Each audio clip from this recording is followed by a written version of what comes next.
Well, welcome everyone. Thank you for coming again this week, participating with questions. I saw this Dilbert cartoon that seemed appropriate for our class. And I think that's what people often ask, another personality test. There's one I showed last time about had the far side. It had 3 different types of people. You've got glass half full, glass half empty, and I ordered a cheeseburger type people. The 3 different personality types. But we often, great. We learn all these things, and what are we supposed to do with this new information? And I hope that in the course of this course, that we will explore that question more. This isn't just about cognitive stuff. This isn't just about learning some new things, but it's also about what does this mean for our lives? How we can actually move it into our lives? What can we do to become more balanced, or to become kind of spiritually healthier? It's about being more connected with ourselves. And that the disconnect is often where we get all the questions, all the things where we don't understand, or the unsettledness, the restlessness of ourselves. And there's a sense of coming to rest in ourselves and ultimately in God, as we see Him. So that connection there is where we're headed. But the restlessness is an important part of it too. So, and today we're going to talk about something a little bit different. We're going to talk about the instincts. I don't know if you saw that up there at the beginning. I guess you've probably seen the PowerPoint. And the instincts really have to do with where we put our attention. So I have something a little different to start out with here. It's a selective attention test. And I'd like you guys just to... Has anybody ever taken this test before? Does this ring a bell with anybody? I think I have an idea. Okay, you think you have an idea? If you have taken it before, then don't give it away. Okay. But otherwise, just follow the instructions on the screen there. And I think my computer's loud enough. Maybe.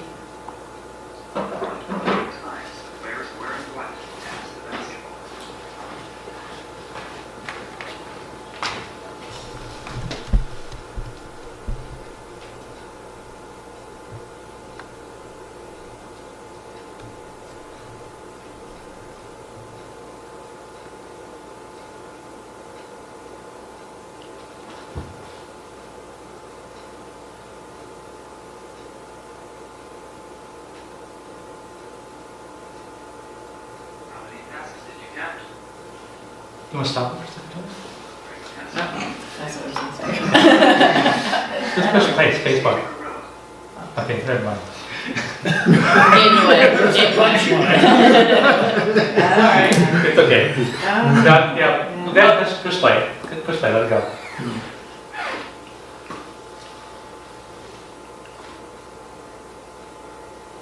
That's hilarious. Did you see it? No. I noticed something wrong, but I didn't. I was too busy counting. Wow. First time I saw it. Sorry. It's okay. You didn't first time? I realized I had seen this before. I hadn't seen it. I vaguely remembered. Let me see. I saw him, but I ignored him. I kept counting. Oh, I got completely distracted by the gorilla and it was like, wait, how many was that? So I only got to 9. I saw it, but I counted it too. Oh, okay. Now, if he would have been dressed in white, that would have been. That would have been more How many of you did scary. not see the grill at all? The first time. The first time I saw that, yeah. Well, I saw something big and brown, but I didn't realize it was gorilla. So Yeah. I said that. I hardly even saw it. I think the first time I saw it, and I think the second time I saw it, I can still focus on the white enough that I don't see the grill at all. It's and we do that with our attention. We put our attention on one thing, and we don't see other things that are going on around us. And that's if you want to, can you go to the next slide? That's a little bit what we're talking about today with the instincts. Yeah. I'm sorry. I don't know. Okay. Last week we talked about the 3 centers, the head center, the body center, and the heart center. And so we're on the slides now. And when we were talking about the different Enneagram types, we focused on how the heart center and the head center work together. The head center has kind of a fixation, an idea. The heart center has a feeling that it reinforces that idea, and they kind of form a kind of a rut in life that we tend to fall into. And it's a pretty strong rut. We don't always get to the, in a sense, we're not always right in it, but we oftentimes, that's a big part of our lives for each of the different types. And so this time we're going to talk about the body center and how the different parts of the body center tend to fit in with each of the Enneagram types. So in Enneagram teaching, there's three different instincts, they call them, in the body center. And if you think about it, it makes sense. Our bodies tend to be instinctual. And some people don't think that human beings have any instincts, like other animals have instincts. But in Enneagram teaching, they do point to some instincts. And these instincts, it's important to remember that they are instinctual. There's some things we don't really think about that much, but we tend to do them in order to, and here's the three different instincts: self-preservation. And the self-preservation instinct, let's see. Yeah, go ahead and go to the next one, Julie. The self-preservation instinct is about surviving. You know, everything that's alive tries to stay alive. That's what the self-preservation instinct says. It's on the next slide. And so, if you look at the thing on top, the definition, there's a focus here on food and shelter and clothing and safety. If you think about it in terms of animals, you know, animals do lots of different things to survive, depending on their environment, depending on what type of animal they are. In the some of the audios that I've listened to, Russ Hudson, who's an Enneagram teacher, he talks about even what very small single-cell animals, or even amoeba, those type of things, they'll even swim to warmer water, or to water that's a better temperature for them. You know, they're doing what they need to do to survive. And we as well, human beings, do what we need to do to survive, and we have that instinct within us. We don't always follow the instinct, but we do have that instinct within us. And that instinct, again, it's on, if you think about it in terms of our lives, you know, our work, the things that we do, our home, it's about focusing on food, shelter, clothing, safety, comfort, and so on. Lack of pain, that's about survival. And there's three different zones, and these zones come again from Russ Hudson. He did a audio presentation last year called The Enneagram and the Virtues, I think it was. Anyway, it was the Shift Network, which you may not have heard of. They put it on. But I pulled these zones from him there because and you may not see these zones in other Enneagram books and such if you read those, but they do help us understand, kind of get a better picture of what this instinct is about. So they're categories that he kind of put together to help us understand it. So zone 1 for the self-preservation instinct is self-care, caring for ourselves. And as I read these zones, you know, think about, how am I in this zone? Is it something that I would say, yeah, I do well at, or maybe I'm not so strong there? And self-care, exercise, diet, rest, hygiene, those type of things. Going to the doctor, and taking care of yourself. All those different things we do that are good for our body and good for our survival. And zone 2, and if you have questions on these, you know, please ask them as we go along. Zone 2 is practical wisdom, like budgeting, insurance, making money, maintaining a place to live. Again, these are things that we need to do for survival. And each of us has a relationship with this zone, with all the zones. It's not, maybe sometimes it's not a good relationship, but we all have some type of relationship with it. And zone 3 is domesticity, which is about creating a nest, a place where we can relax and recharge and find a safe and comfortable place to be. So those are the three kind of areas, zones, that are part of the self-preservation instinct. And what we say in Enneagram teaching is that we tend to favor one instinct over the other two. Or maybe we favor a couple of them. But again, that favoring is kind of where we put our attention. We all have all three instincts, much like we have all three centers, the heart, the head, and the body. But we do tend to focus on one more than the other. And we'll go through that with each Enneagram type. But So that's a self-preservation instinct. Does that make sense, everybody? But we also don't focus on every single one of those. Right. So we might only focus on one of those zones or two of the zones and leave the other one out. It's not necessary. So, I'm trying to think in pictures, and a zone is this nebulous, where is it? Does one feed into the other? Are they overlapping circles, or how do they, pictorially, how do these zones function? Is it like 3 boxes in a row? Is it? I think you're trying to make it a little bit too complicated. Oh, It's, They kind of fall in, Which one are you? Follow my heart. they kind of flow into the other, but they kind of are slightly. kind of think of a tag cloud. You know what a tag cloud is? no, that's not helpful. Okay. But just a bunch of words that are part of this self-preservation instinct. A lot of things that are part of it. And what Russ Hudson tried to do is collect those words into 3 kind of categories to help us understand a little bit better. And so there's plenty of overlap, and there's plenty. It was a way of breaking it down to help us understand it. But it's not like you need number 1 to get to number 2. No. They're not building on each other. And Julie is correct that as we go through the different types, different types and different people might tend to focus in one zone or another. It's simply just because they do.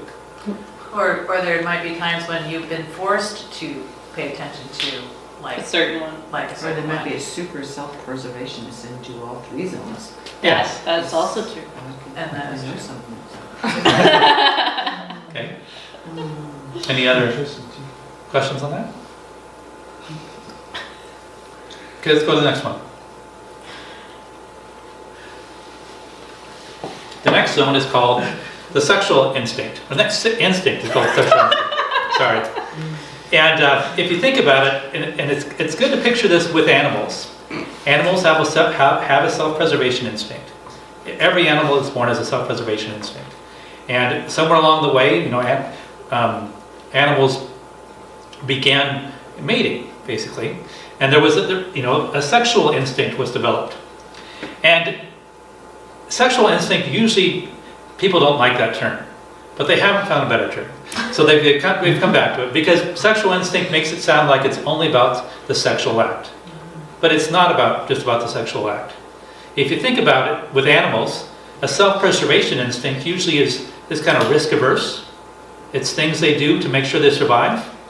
But when it comes time to mate or to find a mate, how many of you remember Bambi? Remember the spring when they were all Twitter-pated? Well, the different activities that they did in the spring, they would take risks. They would go out of their homes and those type of things. They would go out into the meadow, and they would play and they would fight and battle and those type of things. And all those things are kind of the opposite of being risk-averse. They're risky type attitudes. And that's what we see more with the sexual instinct. In fact, it's kind of an energy that's moving through us. It's a good way to think about it. It's an energy, not just a sexual energy, but an energy that moves us towards certain directions to do certain things. So it's, as it says, it's a drive, an energy, and specifically toward these things: attraction, excitement, adventure, battle, sometimes creativity. And it's different from intimacy. Because, it's sexual, well, it's different than intimacy because intimacy is of the heart. It's connecting with another person on a heart level, not so much on an instinctual level. And we can think of people that we feel very connected to with our hearts, but we're not so much attracted to. There's a difference between attraction and kind of an intimacy. They don't always have to go together.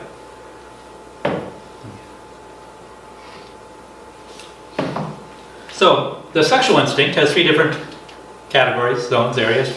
The first one is risk-taking. So that's, again, what I was talking about, leaving the comfort zone, exploring, the hunt or being hunted.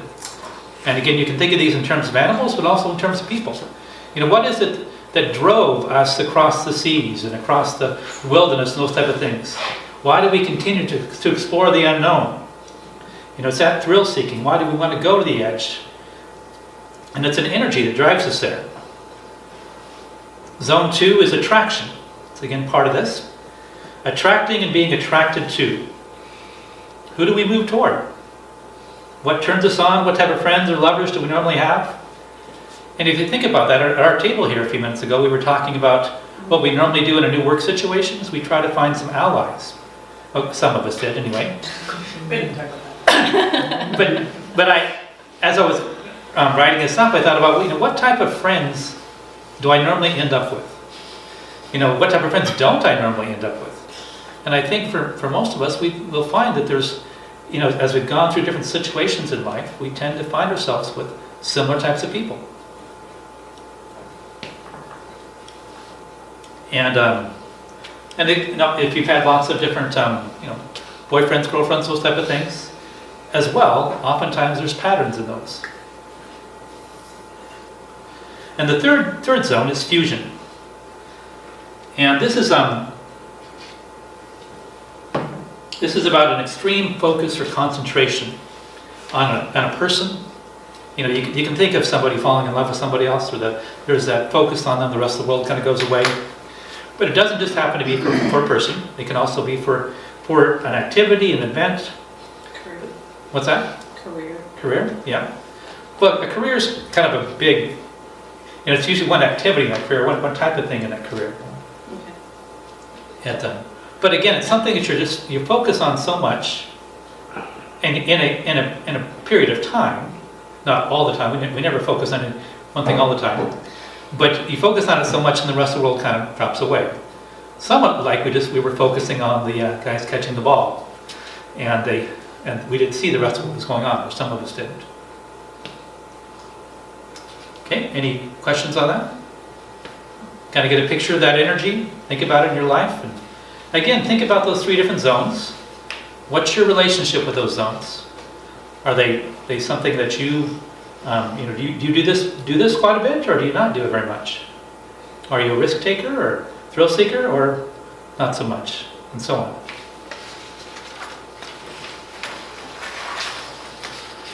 And you saw the different quotes there. Go back to the sexual instinct, the quote for that. Freud's view is that all love is sexual in origin or its basis. Even those loves which do not appear to be sexual or erotic have a sexual root or core. And I don't know how much you've read Freud. I haven't read a whole lot, but I know he said a lot about sex. But I think I would agree with some of this, or at least some of this agrees with the Enneagram teaching. This sense that all of our attractions, things that we go towards, do have some of that sexual instinct in it. That's part of who everybody is. So, do you know what the quote would be in the last one there, social instinct? All for one club. Very good. What else would the quote be with that? For sure. So that's what the social instinct is. A lot of times when people talk about the social instinct, they think about hanging out, with a group of people, whether it be after church or in a bar or wherever you hang out with people. I don't tend to hang out with people very much, so I'm not very creative when thinking about those things.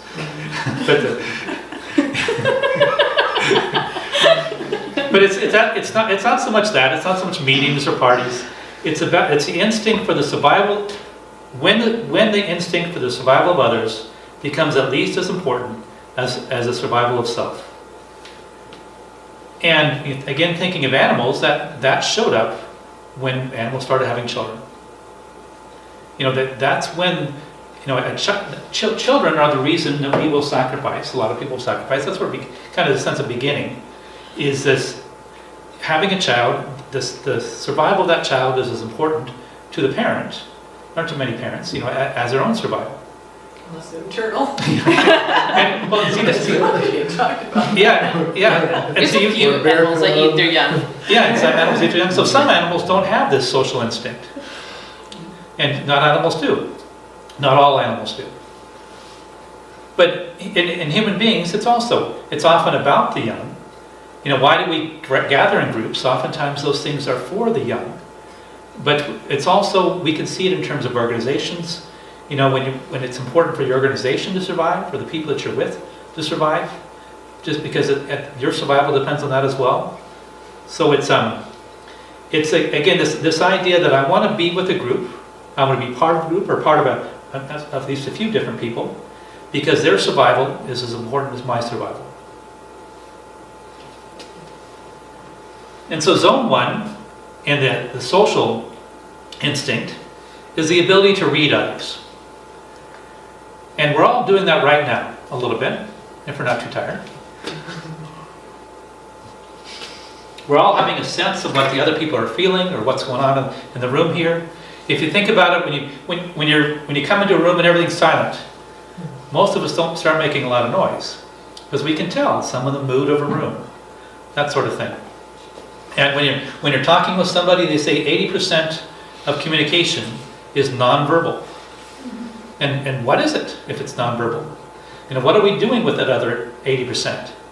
And a lot of that is reading people, reading their emotions, reading their movements, those type of things. It's not always correct, but we do an awful lot of reading others. And again, it's something we all have a relationship with. We may not think we're that good at it, or we may think we are quite good at it.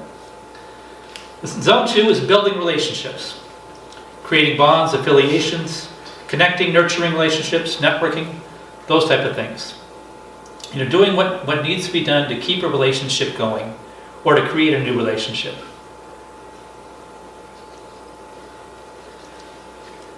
And zone 3 is the drive to contribute. The need to offer something to a group that's not about me. That isn't just, it's not just for me, not just about me. Contributing, feeling that what I do matters. I am important to this group. And it's, again, something that we've all felt, this need or this desire to contribute. And, what an Enneagram teaching they're calling that is it's an instinctual, it's an instinct. It's something, it's a part of all of us. It's kind of and this is a part of the gut center. Remember, these aren't so much feelings that we feel or things that we think about, but it's movements that we move toward. Does that make sense? It seems like sometimes like I could say the ability to read others and building relationships can sometimes be a self-preservation thing too. Uh-huh. So, like I know those things aren't written under self-preservation or the sexual instinct. So, as you were reading, I was like, oh, I feel like I often also can build relationships and read others or contribute so that I get something out of it. Well, and it's good to kind of remember they are all part of the body center, Okay. which is about self-preservation in general, Okay. but they're kind of different instincts of self-preservation, and that sounds confusing because one of them is actually called self-preservation, this is a social. You're right, they are about self-preservation, all of them in a general way, but the social one is more about social self-preservation. Right. Okay, any other thoughts, questions? Okay, well, we're going to go and look at how these interact with the different types. And last week we started with the body center, and this week we're going to start with the heart center. So if you remember the types, the 9 different types in the Enneagram are split up, or they're split up in 3 different centers. One is the heart center, which is 2, 3, and 4. The head center is 5, 6, and 7. And the body center, which is 8, 9, and 1. And so we're going to start with type 2, which is the first kind of going around the circle, in the heart center. And the first thing I want you to connect with here is that circle where it says heart. See, in type 2 it says heart and then pride. So heart just means that's the heart center. But pride is the passion that we talked about last week of the heart center. This passion comes from the idea of suffering, because it's a direction we head towards in life, but it's also a direction that causes us to suffer. And if you think about the 2 we talked about last week, this 2 has this idea the twos have the idea that the world needs to be fixed, or there's something wrong with the world and I need to help fix it, I need to make it right. And the way I'm going to do that is by addressing needs. So the two, part of their heart says, I know what you need and I can address your needs. Nice and humble. And there's a sense that this is my heart, this is my call, my care, this is what I'm here on earth to do. And I don't have any needs of my own, so I can keep on giving and giving. And you can see how somebody who, believed that, even down deep where we can't so much see it, how that would be equal to pride. I was in a situation, I'm a two, and I was in a situation today where there was a printer incident. I work with a bunch of guys in a kind of a building, and we happened to take a printer that belonged to somebody else. And I work in IT, and they were kind of upset because the person came and wanted the printer back. And they were upset, they thought they were going to get in trouble and that type of stuff. And what I eventually did is the person who picked up the printer sent me an email and asked me to come and set it up because I'm in IT. That's what we do. And so I sent a note back saying that, I'm sorry that we ended up taking your printer. I thought you'd left it behind because she had gone to a different position and such. But I took the fall. As one of the guys put it, I fell on my sword. But that's what, you can be proud of that. That's what Jews do, I knew their needs, the two guys working in an office together, and this is where the printer was, and they were busy. But I walked by their office 2 or 3 times, seeing if they were not busy. They didn't have somebody in there, and I wondered, why did I do that? Was I actually looking for some praise or something? But it's that sort of, you help others out and you feel good about it, and you keep on committing and committing because you don't have any of your own needs. You don't have to say no. And so there's this kind of formula, you need it and I don't, that fits in with the two. And so if you think about that in terms of the 3 different centers, so in terms of self-preservation, and remember that the focus on self-preservation was on food and clothing and shelter and those type of things and the things of a home. So a 2 says, you need this and I don't. And because I give it to you, you will help supply it for me. It's that kind of formula. So a 2 ends up being, the self-preservation instinct in a 2 tends to look like caretaking. Self-sacrifice for others' needs, health, food, clothing, and so on. And then a sense of self-entitlement. And you see how this works out in our house, is that I make the money, make a lot of the money, and so the groceries come out of what I make, and so then whatever's in the house to eat, I can eat it. Even if it has Natalia's name on it. But that's a sense of entitlement, and I can see this in myself. Is this the first time you've heard this, Julie? Well, we've seen it happen. We just didn't exactly know the thinking behind it. I have to label food if I don't want him to eat it. Oh, the force is strong. One time my daughter had something in the fridge and I ate it, and she asked me, when the kids said, did you eat it? I said, no, I didn't. But the thing is though, is that the tag she put on it was stuck on my sock. Got red-handed. It was funny. But I'm a self-preservation too. That tends to be where I focus. It's important for me to make money and those type of things, and for somebody else. If it was just me, I wouldn't really care how much money I made. but I'll ask for raises and do other things when my family's involved. And it's that sort of way of kind of focusing on life, way of putting attention to some things and not so much other things. So a sexual 2 tends to zero in. It's aggressively focusing on who or what attracts me. Knowing their habits, their needs and desires. A lot of the stories about sexual 2s that I read in some of the Enneagram books, Oftentimes 2s are women. I guess about 85% of 2s are women. And they tend to, they find somebody that they want to attract, and they just focus in on them, and they learn everything about them. And guys can do this too. But it's that sort of seduction, and everybody seduces, all the sexual types seduce in one way or another. But for 2s, it's kind of a particularly learning all their habits, learning all about them, and making them the focus. And then, if you attach yourself to somebody that way, then you kind of expect them to meet your needs and such.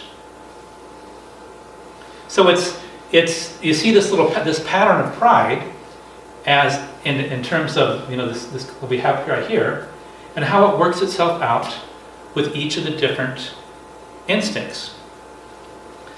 And finally, the social instinct for 2 is a sense of being everybody's friend, connecting with others, giving advice, noticing things, listening, counseling. And oftentimes, I have this down here, power behind the throne.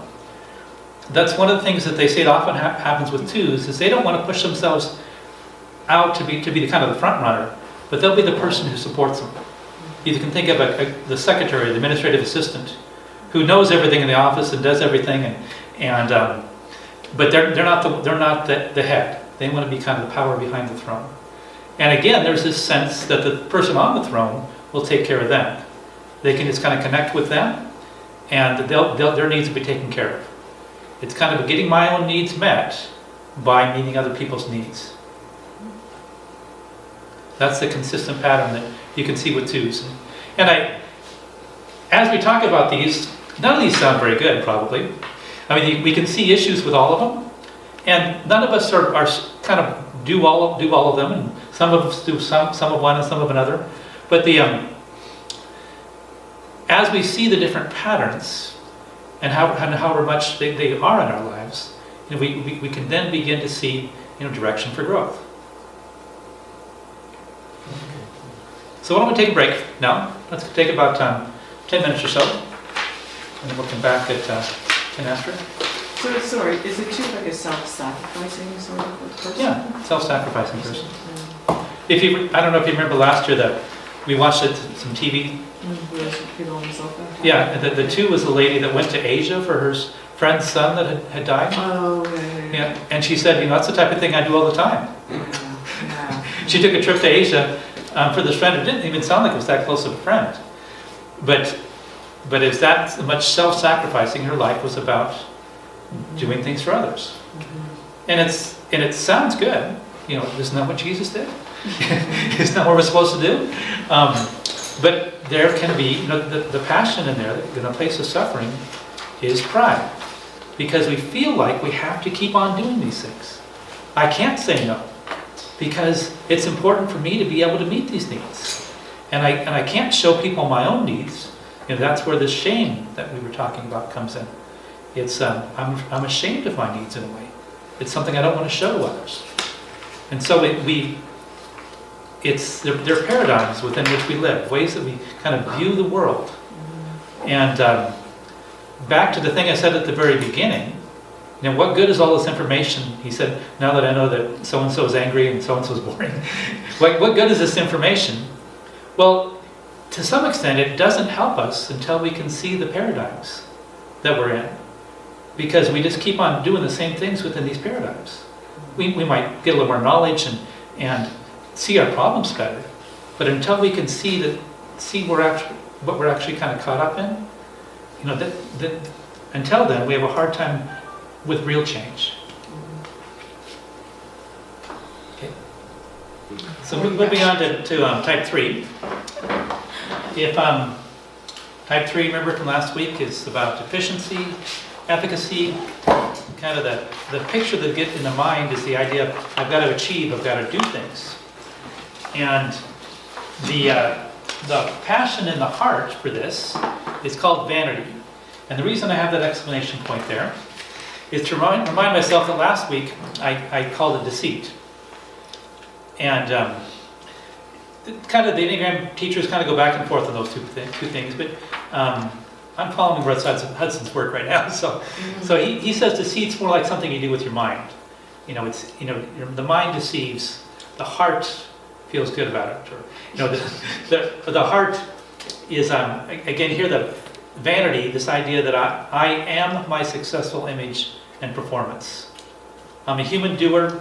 What you see is what I think you want to see.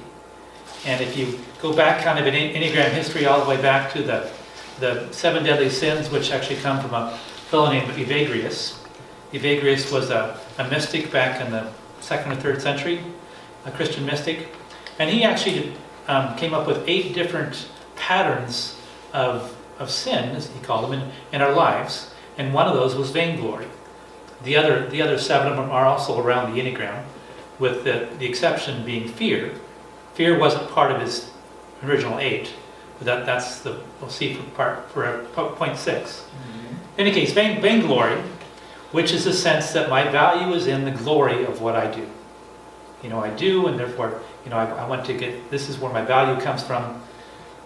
So, if you have that kind of, again, that formula, my value is in the glory of what I do, and you bring that into the self-preservation instinct, you get kind of a workaholic.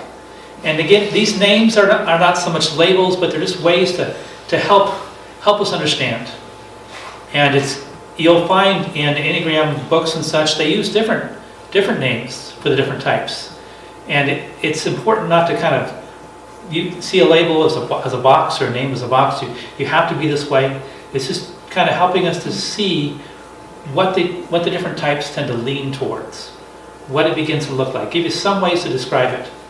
Because when we name things, we can understand them much better. So again, a workaholic, achieving success to meet the needs of myself and my family. 3s with a self-preservation instinct, they want to be successful in these self-preservation things. Again, maybe home, having the best home. They want to be great providers, efficient workers. They're people you can count on to get things done at work because they're providing for their home. And sometimes they have the best home, things that look the best. Again, they're about success, about looking the best. For the sexual instinct, it tends to look like what's called infatuation. Seeking intensity in romance. You switched.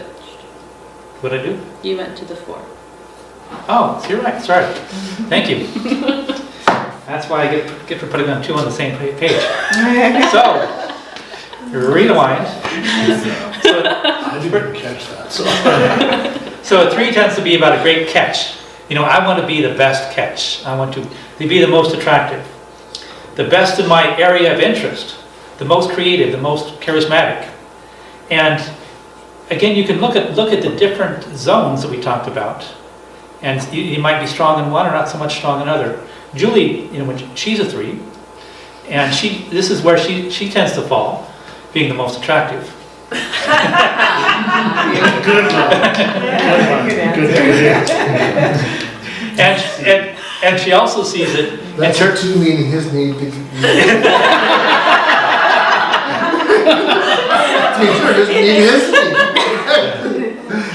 I got it. But she also sees it in terms of her artwork. She really focuses in her artwork, and that idea of fusion is something that she can do a lot with her artwork and such. But it's someplace where, and correct me if I'm wrong, but you want to be the best. You want to perform and excel at artwork. It's an interest that she's keyed in on. And again, some of that sexual energy is going towards that. So, and then the status seeker is the social 2. Kind of an upwardly mobile, seeking awards. Again, success in the social arena. Seeking attention, being the most successful. 3s tend to be great salespeople. Or some of them are. Anyway. My social isn't so good. That part isn't so good. These work. But oftentimes, if you see somebody who's competitive, and again, we don't want to put people in boxes too much, but 3s can be competitive, striving for success, wanting to be the best at whatever they're doing. And again, these instincts, you tend to put your attention towards one and less towards the other two, or maybe towards a couple, there's usually one that tends to be neglected. You don't put as much attention towards. But it can be confusing sometimes. Like, when I first heard about this, I didn't think I was self-preservation, because I don't care about my own self-preservation that much. But when it was explained to me that, again, this for the twos, it's a sense of you need it and I don't, well, then I could see how I focus on self-preservation for other people. And again, for threes, it's a little more direct. It's which zone are they trying to be, which success is most important to them.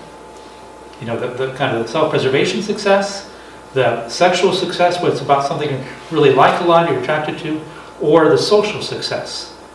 Which success is most important to them? Which image are they trying to fulfill the most?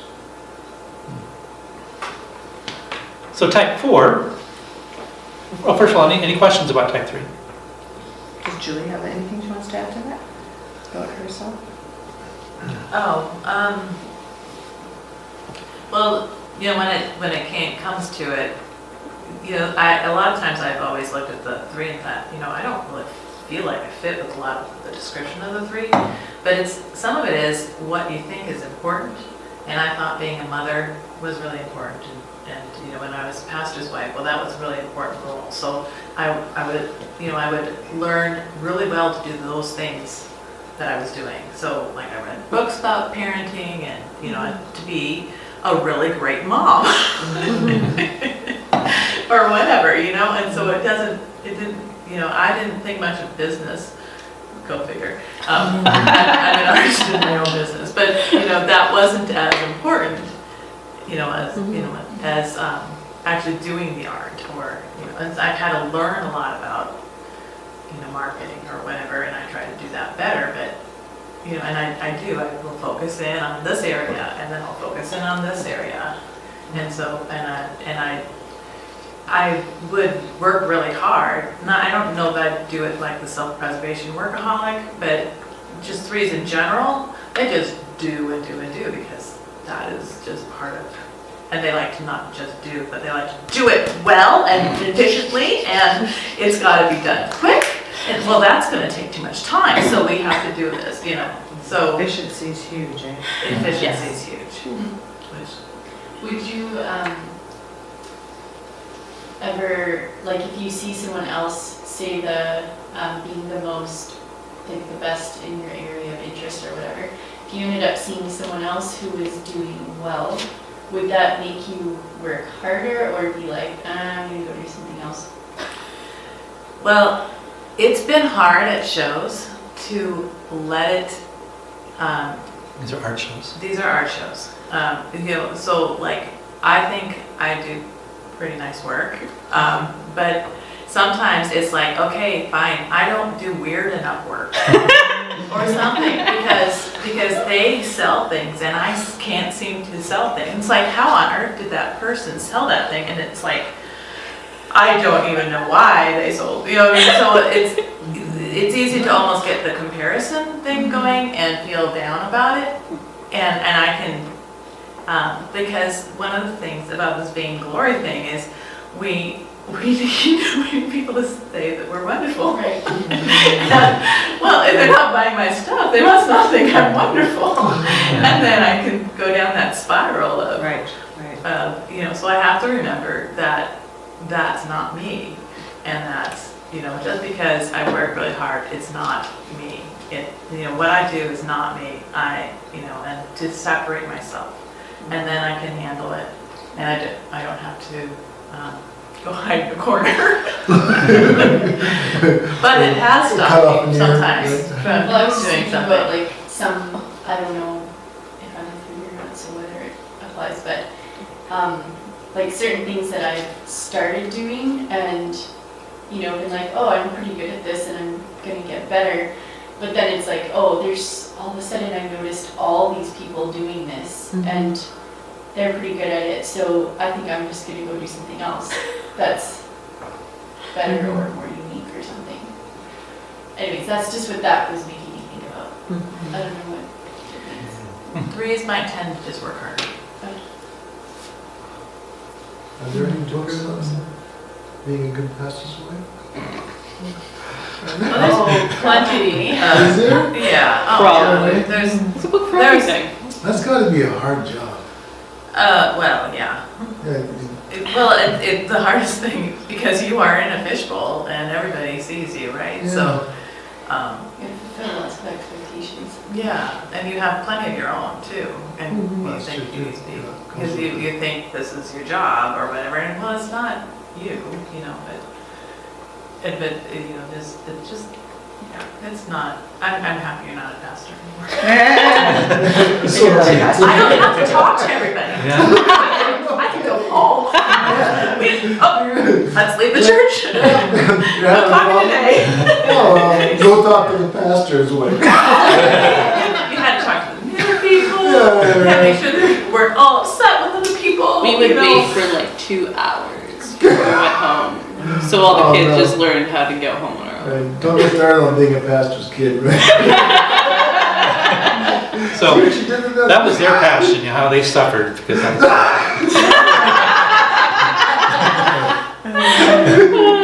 Let's go on to type 4. And one of the things that I want to continue to emphasize is this heart. It's our heart where we, I didn't talk about last week was Plato's ideas of the heart and body and the mind. Way back in the 4th century BC, Plato was talking about everybody has within them 3 different parts. And he likened them to a chariot, where the chariot has the structure of the chariot with the wheels, and so most of us don't ride chariots around, but you can imagine a chariot with it's one of those things you have the horse in front of you, you're holding on to it, you're standing up. So a chariot has wheels and has a platform that you stand on, and that's kind of like the body. It's the frame that you're standing on. And the horse is like the heart, which is driving. It's the energy that's moving forward. And the driver in the chariot is like the head. It's the person who's giving direction to the horse, giving direction to the heart, and the body, and keeping up the body, those type of things. But he pictured the horse as the energy. The heart is the energy that moves forward. It's often what you see in people, or what we tend to describe in ourselves. And again, this is where this heart passion is a very important part of our Enneagram type. And it's a lot flows around it because it's energy that pushes us forward. And so for type 4, the energy is envy. I envy others who have what I'm missing. And that's a sense that what they're missing is the connection to themselves and to life, and they long for what the others have. So again, there's a sense of envy. And there's comparing back and forth, looking better or worse. And sometimes they look better, sometimes they look worse. Oftentimes they feel worse, but then they don't want to be like the other person, so they kind of feel better at the same time.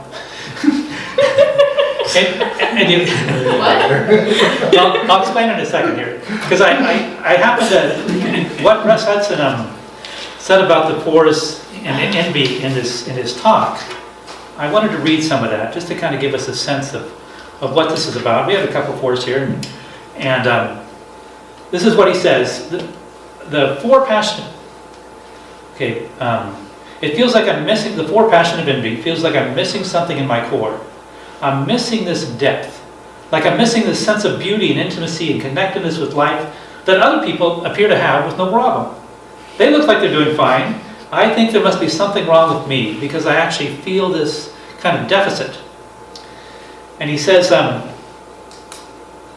so I'm left here with the 4 space with some sense of agitation, that sense of deficiency. Other people look so confident, look like they're getting along with their life, and they don't have this sense of deficiency that I have. They don't have this feeling inside. And he goes on, talks about this, about comparison. And let's see. Oh, here it is. The other interesting thing about the comparison part of envy and the sense of disappointment is there's a tendency to see sort of see ourselves as, again, behind the power curve. Other people have normal lives, they're getting on with things, they're getting their little jobs, going to graduate school, they're doing whatever they're doing, and I just feel so behind. I feel so weird. My brother's got a nice house in the suburbs, they're watching the football game this weekend, they probably have some friends over, the kids are out back playing on the swing set, they're probably all drinking beer and talking about the game. They got a little barbecue. And they're so happy with simple things. They don't have to get so complicated and deep like me. And gosh, if I could only be like that, my life would be so much more normal. But wait, no. I never want to be like that. I hate that. I hate my whole life. If I'm ever like that, please, somebody kill me. I don't want to be like that. No, somebody kill me. If my life goes in that direction, I should just give up. So envy kind of gets us from both sides. We wish we were kind of normal, but we also have this contempt for normality. Like, would it be like, oh, I'm better than that? Yeah. Yeah, that sounds like me. It's well, and that's and fours. One of the things he made a point of is fours to some extent are unhappy. It's not like they're always unhappy, but they have this sense of unhappiness that goes with them. He says if you're a happy four and you don't feel envy, you're probably not a four.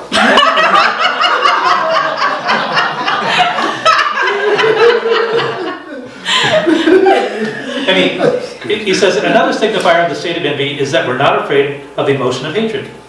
Now I know it's not politically correct to say that you hate someone or something, and as soon as you think you're about hatred, you're thinking about racism or prejudice. I'm not talking about that. I'm talking about the fact that sometimes we really, really wish people would go away or just disappear. I wish you would just die. It's an authentic human feeling. Fours in general aren't proud of that. I don't think I go around bragging about it. But at the same time, it's one of my powers is that I'm honest about it.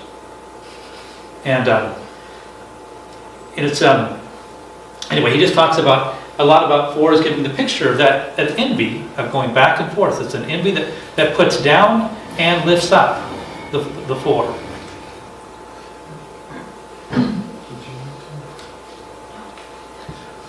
So if we take that To another chair? and put it into the different, put it into the three different instincts. So the four in self-preservation says, it's kind of essentialist. And the P in P here stands for the princess and the pea. You think of the princess and the pea, she was very sensitive to the smallest imperfection. That I surround myself with beauty and nice things. I care for myself and others.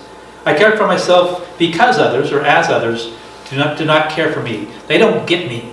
Others don't get me. They don't understand me. So I surround myself with all these beautiful things. And that's self-preservation for. And you can see this formula, this sense of, I'm looking for this connection with myself. I'm trying to find it in self-preservation directions. And so that I'm trying to connect with myself through these things. And then with infatuation, or excuse me, with the sexual subtype, this is infatuation, which is the same one as the 3. Imagine that. Just kidding. So it's seeking intensity in romance, against seeking to find myself in this energy, in this connecting, attractive energy. Intense raw feeling. It's the idea that intense raw feeling is the substance of life. We live at the extremes. You want to think, you want to feel high or feel low, and that's where you feel alive. If you feel in the middle, that's kind of normal. That's where normal people feel. But I want to be up here or down here in terms of, it's sometimes fours here have this strong sense of a fantasy romance, this sense of, well, it's just like a romance book, where you have all this excitement about the romance, and it sounds so great and wonderful, and then they lose each other, and it's I don't know if you've heard some of those stories where they come together and they lose each other, and they come together again and they lose each other again. I love romance, as you can tell. Julie, It's that simple. But and then the social type 4 is the outsider. And again, this doesn't sound very social, but it's again trying to find themselves in those social instinct type places. So they think, I don't fit with my people. The people, whether it be your family or people you're with, whoever you're with, I don't fit here, and I seek a place, a tribe where I do fit, where I do belong. And the UGD stands for the ugly duckling. It's like, the ugly duckling was a swan among ducks and didn't fit there. But then he found where he did fit, and he was a beautiful swan. And again, that's some of that fantasy story that fours will tend to tell about themselves, so they want to be special and out of the ordinary. They want to find some wonderful story that they place themselves in. So, any thoughts or about that? Does all make sense? Okay, let's look at type 1. Is that enough? So you said there were 4s in the room? Yes. Us two. Liz? Me and All the Liz. time. Okay. The ones on the end. The special place. Yeah. So how do you, is there a lot of melancholy in your life? Like a lot of highs and lows? I deal with a lot of depression. Yeah, same here. Yeah. And envy, I know a couple of people that are 4s and stuff, so, yeah, I see them totally, in all of this. And that. So then what can people do to help you with your highs and lows, or how can we, Accept us and love us for who we are. Yeah, non-judgmental. One of the most important, Listen, be a good listener. one of the most important things is to accept that they don't need help. Don't try and fix us. They go places that we wouldn't tend to go to, and if we went there, well, we would probably need help. But they go there, and it's part of their journey, part of who they are, part of their gift that they bring. They can be with others in that place, but that's because they've walked there themselves, and it's but it is. Oh, I'm telling their stories. Is there something else you want to add to that? Is like there- sorry. I was just going to ask, is there a lot of expectations that you deal with? Like with, say there's like, I don't know if there's like sort of dreaming and the vision of like what life could be like. So would depression or melancholy come when it's like, oh, that expectation or dream is like not actually going to happen? Does that make any sense? I'm not sure quite. Like thinking, so the way that I understand part of a four's experience is like I need to kind of experience life to the fullest, and there's some really amazing thing that could happen, or like some sort of dream or vision of extreme something really good. But what I'm wondering is like, is there a lot of expectations around, I don't know the words that Sam was using to describe it, so I don't know if I'm describing it. Well, when you talk about expectations, you mean expectations from other people or expectations No, from yourself? For yourself. So if you have, like you were saying, fours can think or dream of kind of like, oh, I'm not going to just be normal. There's like, something better for me, or like whatever kind of vision. So that expectation that you have of that dream or vision happening, would that be what could cause a lot of disappointment? Yeah, a little bit. Yeah, probably. You think so? Did you get the question? Okay. I think what I understand from the 4 is that, my daughter's a 4, so, she's envious of other people. They've got these wonderful romances, boyfriends, blah, blah, blah, all these wonderful things that she wishes she has.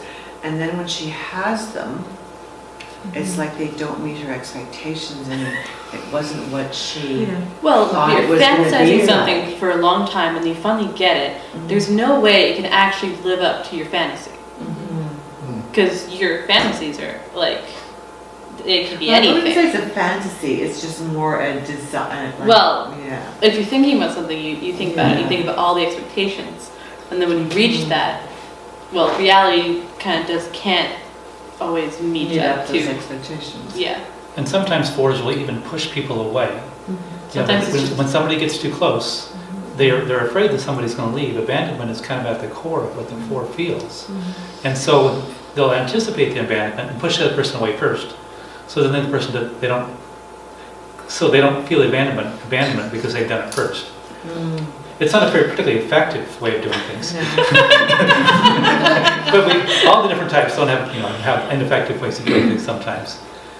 But it's almost the longing, the envy. Again, these are places that don't sound very attractive sometimes, but they're places we come back to. They feel comfortable, even as uncomfortable as they sound. I feel like I'm a little bit at home here when I've got this longing. This is a place I know, and so that's what we come back to in these heart things for each of the different types. It's a place that we know. We've been here before. We know what to do, and there's survival strategies. Let's I'm looking at the time here. Why don't we go on to type 7? Because we got a couple 7s here. So, Not to mention any names.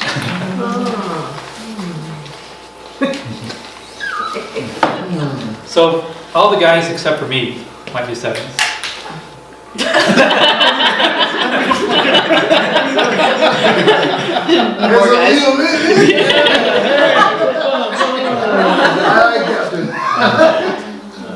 So that's the enthusiast. That's kind of the picture they have in their mind. And joy is the gift that they have from God in their essence. But the heart, where the heart tends to go, is a sense of gluttony, a sense of wanting more, needing more. And it comes from I'm trapped. I'm trapped, I'm limited, or the world kind of traps me. I'm not able to get what I want or I need. It feels like my soul is kind of starving. And so I move toward more experiences. I move toward more excitement, more joy, more of what will relieve this trapped and limited sense. And in some ways, it's not so much of a move toward all these things, it's a move away from the trapped and limited sense. So when you take that formula, that idea that I'm moving toward these things which don't feel like I'm trapped, which don't feel like I'm limited, which don't feel like I'm in pain. So that's what I want to move toward. You bring that into the self-preservation instinct, and you get people that tend to want to acquire more, seeking more comfort, more home stuff, more clothes, more pampering, more money, more security. They like to shop. Our daughter, you think she's a 7, she thinks she's a 7, and she's the only one of us that likes to shop. I like shopping. Okay, sorry. That's what I do with my friends all the time. Yeah, Raider doesn't bring her kids. But it's that sort of kind of that's in the self-preservation area. It's seeking more self-preservation things. In the sexual area, it's kind of newer is better. Seeking cutting edge or amazing new experiences, new toys. I want all these new things. People trying all the flavors of living.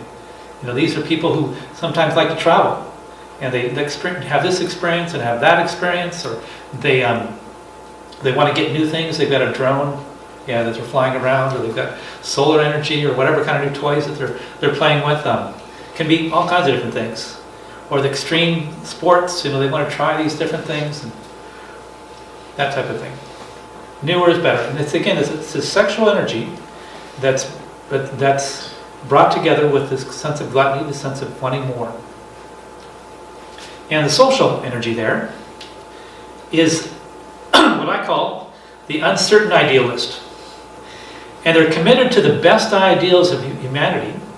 Again, there's this wanting to get more, but when you're with a group, you've got to kind of make a choice. As an individual, you can have lots of options. But in the more social arena, you've got to kind of choose with the group. And when you've made a choice as a 7, a lot of times you can regret that choice. Because you've kind of sacrificed what you want, which is doing more and more and more different things, in order to go with the group. So they can be very, very committed to ideals and those type of things, and very outspoken. But within them, there's also this sense of regret of having to choose. The kind of feeling that I might be missing out on something else because I've made more of a commitment here than I would really want to make. But this is where my attention is on these social things. So that's what I have to do. Sometimes they call it a counter type. A 7 that doesn't look like a 7 as much because they've limited their choices some in order to be with the group. That's a different kind of, sorry. Well, that uncertain idealist, you know,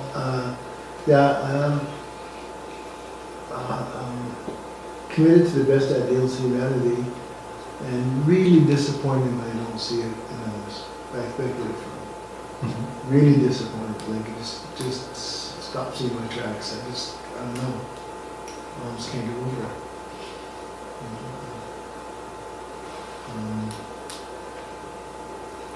Well,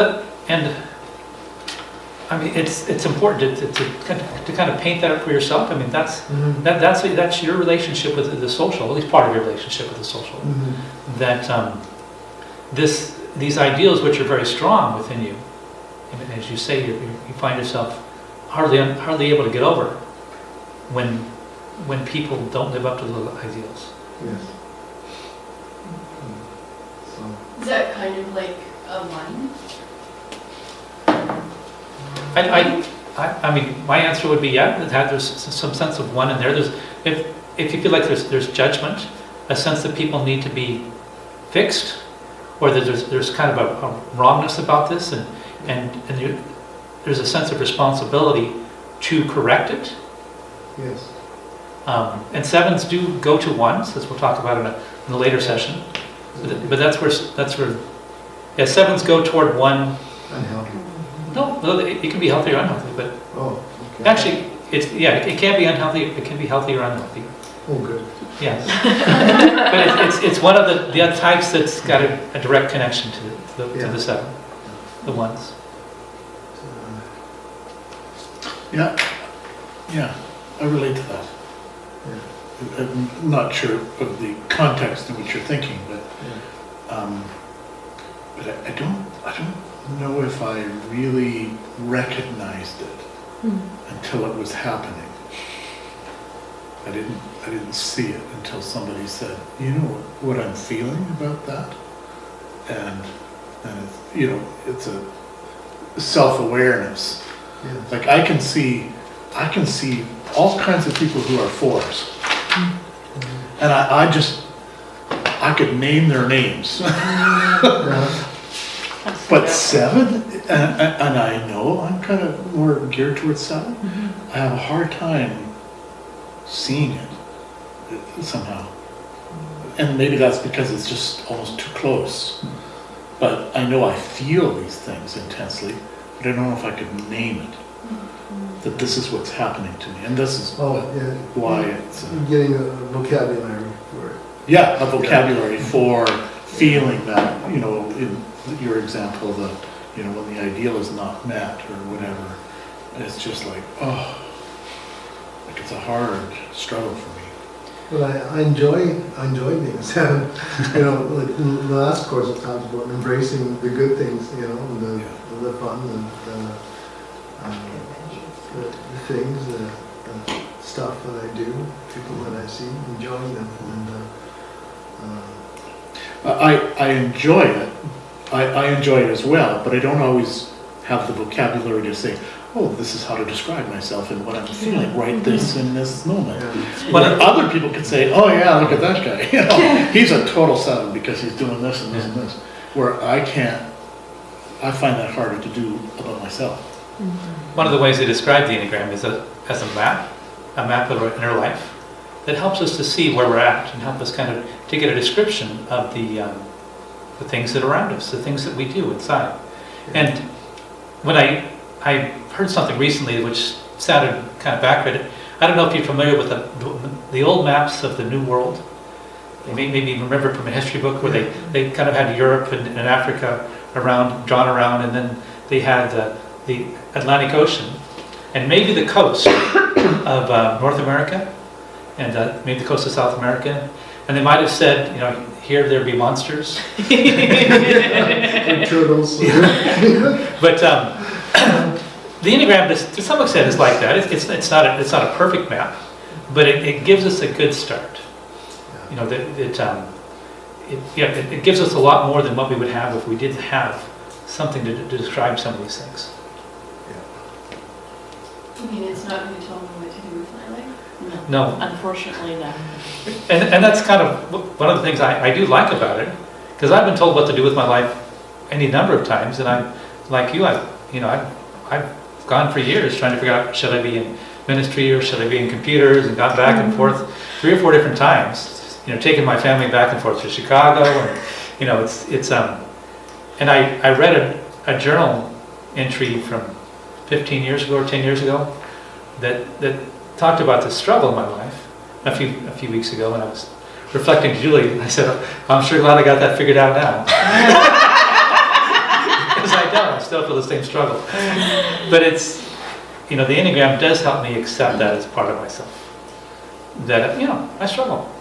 And not to make light of it, but also not to make, you know, I'm okay if I don't figure it out. It's, and some of it is, you see the joy. Like you said, you see that in myself, I can see other things in myself too, that just like I can see in others, you begin to treat yourself like you would treat others. Because we can have a whole lot more care for other people than we do for ourselves. Self-empathy. Yeah, and just letting, you know, caring these things, caring for ourselves. Well, let's go ahead. I was just a little bit interested to see that the word gluttony is there, but there's no mention of food. Well, that's which is my most, you know, the strongest word picture when I think of gluttony. And yet you've described there's other things that are in certain terms of self-preservation anyway. There's things that, you know, food could have been in that list, I guess, but it's just mysteriously absent, and I'm kind of wondering. But maybe it's intentionally absent, or maybe it's good that it's absent, because we often do think of food, and it's not just food. It's a desire of more of all kinds of things, particularly more experiences. You know, the experience would probably be a stronger or more common word for sevens than food. You know, sometimes it's food, but food is just one of many different things, one of many different experiences. You know, it's they're looking for many alternatives. They want to keep their options open because they always want to be able to avoid these things which are limiting and trapped. So, you know, 4s at kind of the lower levels, they might go to one party and then things get boring there, go to a different party, and they keep their options open for an evening or for a life. You know, I'm going to try this career, but I'm not going to fully commit to it because something might go wrong there, it might feel boring, I'm not going to do this career. And that type of wanting to keep your options open and go to different things and be able to have several more plans out there in case the current one begins to be limiting or feeling trapped and that type of thing. Big thing for myself as a 7 is avoiding pain. Yeah. And I never understood what that meant. You know, like take it on over. That it meant I avoided.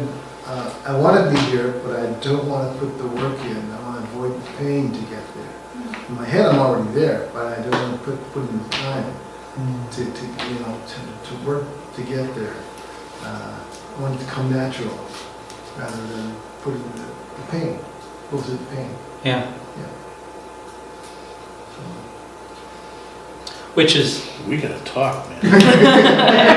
Well, but we're going to one. Yeah. Which is, you know, if you listen to what Julie said, you know, Julie said when she wants to figure something out, she puts in all the work, you know, does all the pain, which was not to lift her up any more than I need to, but it just... Well, you need to. Yeah. But it's just that, you know, different people come at things different ways. And it's all, you know, they're all good. But see, then I won't even go and do the thing until I feel like I have it all figured out and I'm ready, and then I will do it. So he's like waiting for me to get done and okay, aren't you gonna do this yet? You know, haven't you figured this out yet? Yeah, so there are disadvantages, no matter what you do. What is that? That's a 1? No, So that's three. 3. That's a 3. Right? But it can also look like a 1 too. You know, it's oftentimes the same behavior, you'll see the same behavior in people, but it's where this behavior is coming from.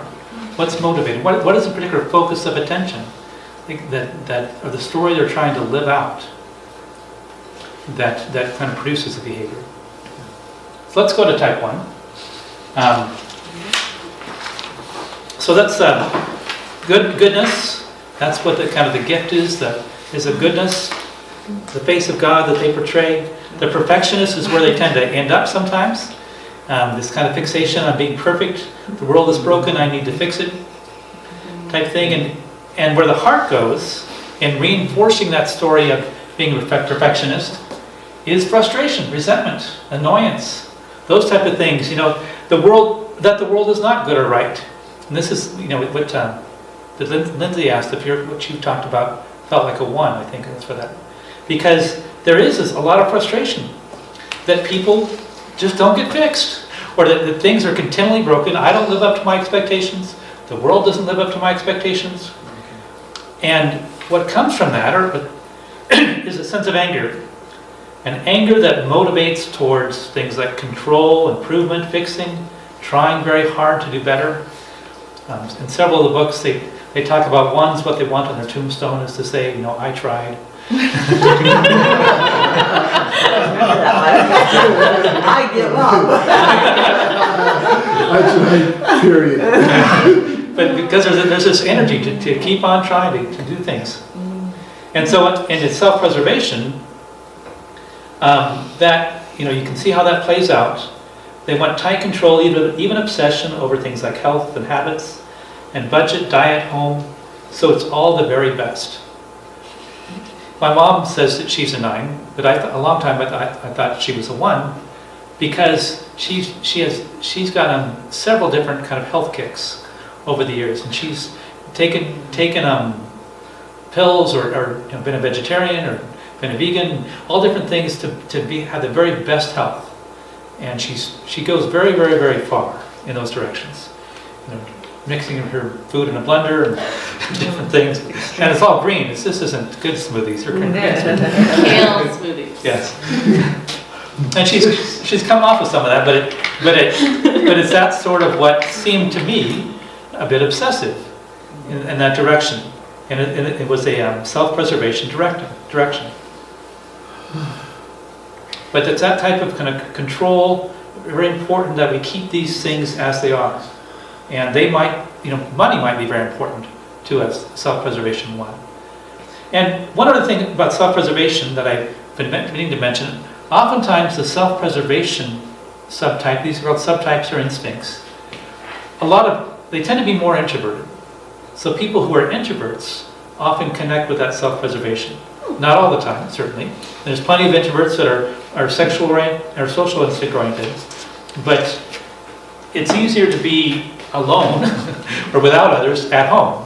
And so there can be this focus for introverts there. For the sexual orientation, and remember there's this energy going out, and so you want to do this energy the best way you can, but the right way.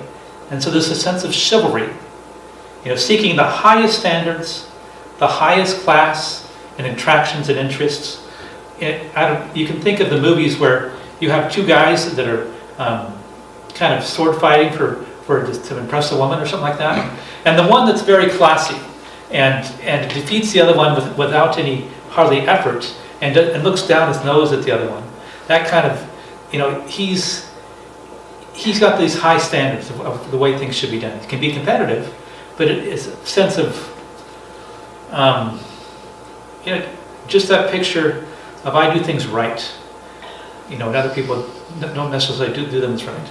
But that kind of chivalry and being the highest class again.